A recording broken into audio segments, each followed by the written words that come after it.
everyone. Welcome to Brattleboro's Town Matters podcast. This podcast is a brief update on what's happening in Brattleboro town government. I'm your host, Town Manager John Potter, broadcasting from the BCTV studios in Brattleboro, Vermont. Today, we're going to look back at the November 12th and November 19th Brattleboro Select Board meetings, and then we'll preview their agenda for the upcoming regular meeting on Tuesday, December 3rd.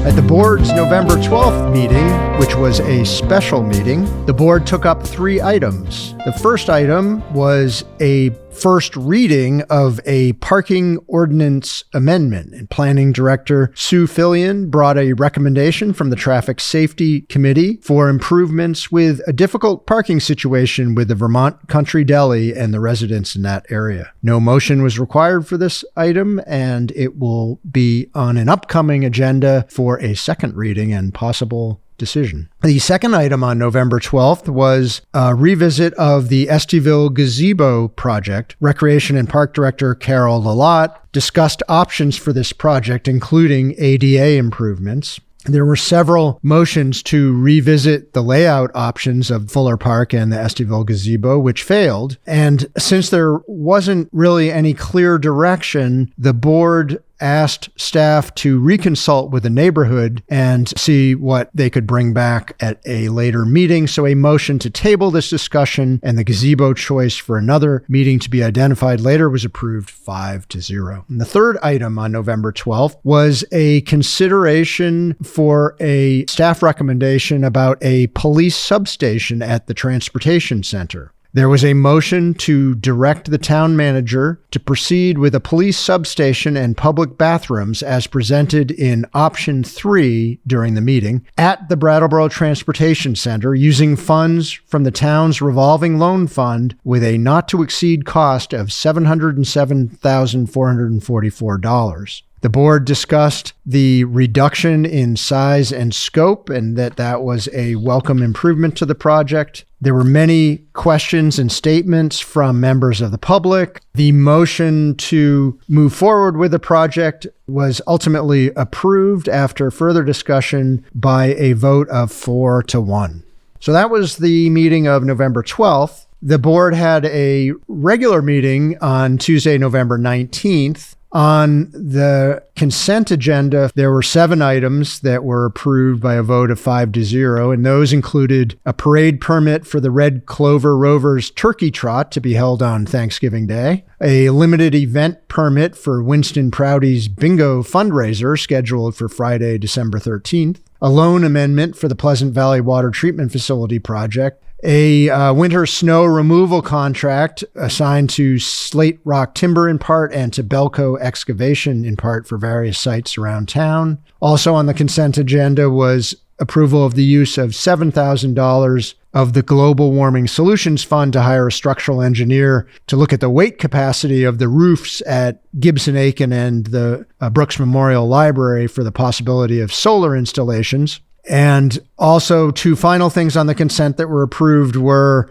approving the town to develop projects utilizing federal tax credits for future investments in renewable energy generation, electric vehicles, energy storage, and electric vehicle charging stations, and the use of $15,000 from the town clerk's special restoration fund to finish a project to make Brattleboro land records available online. After considering and approving the consent agenda, the board announced committee vacancies for various town board and committees that have openings. Following that, the board heard from Executive Director Elizabeth Bridgewater on the Wyndham and Windsor Housing Trust's Chalet project. And this is a redevelopment and preservation project in West Brattleboro that will result in 70 new homes being done in 2 phases beginning in about a year from now. The board and the director and staff of Wyndham Windsor Housing Trust discussed a long-term plan to rebalance and diminish the number of people exiting homelessness there and matching their needs better, and the service providers that are helping with that. They discussed addressing issues like drug use, and they also talked about state legislation that would benefit the community with better eviction and no trespass authority. Also, they discussed tax impacts of the project as well as impacts to the surrounding neighborhood. No motion was required for this item. And following the update on the Wyndham and Windsor Housing Trust project, the board took up the issue of solid waste and the solid waste program in Brattleboro. Assistant Town Manager Patrick Moreland discussed several options and a recommendation, which was put in the form of a motion, which read to authorize the town manager to finalize and execute a 5-year contract with Casella Waste Systems, Inc. for solid waste collection and disposal services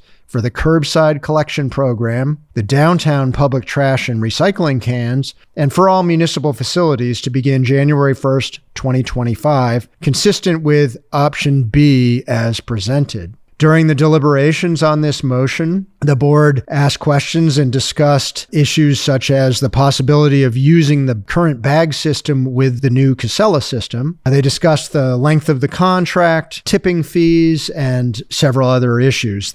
In the end, after deliberation, the board passed the motion to move forward with the Casella contract for 5 years by a vote of 5-0. Next, the board heard feedback from the FY26 budget open house, and they discussed how to move forward with developing the FY26 budget. The board asked town staff to take another look at what was in the base budget and see what it would take to reduce it by 10%. There was discussion about minimizing staff cuts and service losses, preserving the solid waste program, and also preserving the Downtown Safety Action Plan initiative. They talked about timing of the budget process, ways to increase the grand list to lower the tax rate, cost of living adjustments, using a participatory budget building process versus asking staff to come back with recommendations. Overall, staff received adequate guidance from the board without a motion to bring some thoughts back, likely on the select board's regular meeting of December 17th. So if you're interested in following the budget building process, December 17th will be the next time this is on the select board's agenda. So that is a summary of what happened on November 19th. The next select board meeting is a regular meeting scheduled for Tuesday, December 3rd at 6:15 p.m. in the select board meeting room at 230 Main Street or online. The preliminary agenda for the December 3rd meeting is the following. There is a consent agenda with 4 items that the board will be considering. A possible first-class liquor license for the Royal Diner on Marlborough Road, acceptance and appropriation of a $13,000 Justice Assistance Grant for Virtra Simulation Systems, authorizing a request for additional parking on Sundays for holidays, and authorizing a nearly $7,000 change order for the Pleasant Valley Water Treatment Facility project.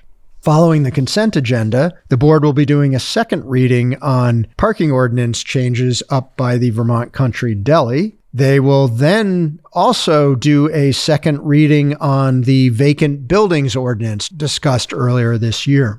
Following those 2 potential ordinance changes, which may result in a decision on each of them, the board will hear from the Brattleboro Development Credit Corporation, or BDCC's, update on SEVIDS, which is their strategic planning process, and they will also be making a funding request.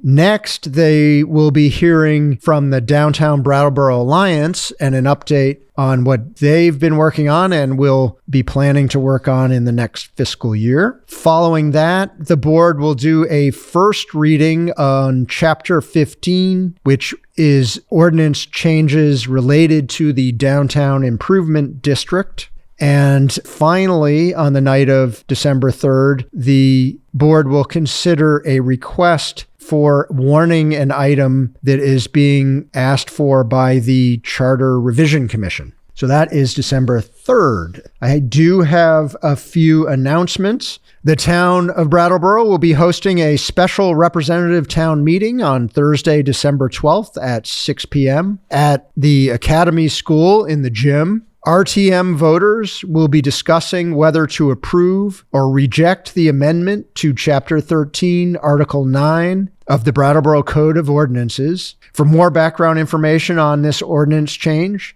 please visit brattleboro.gov/pending ordinances. The burn ban, which has been in place in Brattleboro since late October due to the drought, has been extended to Monday, December 2nd, when it will be reevaluated. And finally, the Vermont Department of Transportation has announced that the Brattleboro-Hinsdale Bridge will open to motor vehicle traffic by the end of the day on December 5th. The new bridge will remain closed to pedestrians until the spring of 2025 due to continued contractor operations within that work zone. For more information, including maps of how the new bridge will impact traffic flow, visit the news section of brattleboro.gov. So that's your update on what's happening in Brattleboro Town Government with the Select Board. Please reach out at townmatters@brattleboro.gov if you have any feedback on this podcast. There's lots of additional information on the website, brattleboro.gov, about what's discussed at the Select Board meetings, so please check that out for agendas, reports, and backup materials. Thanks for listening, and we'll be back soon.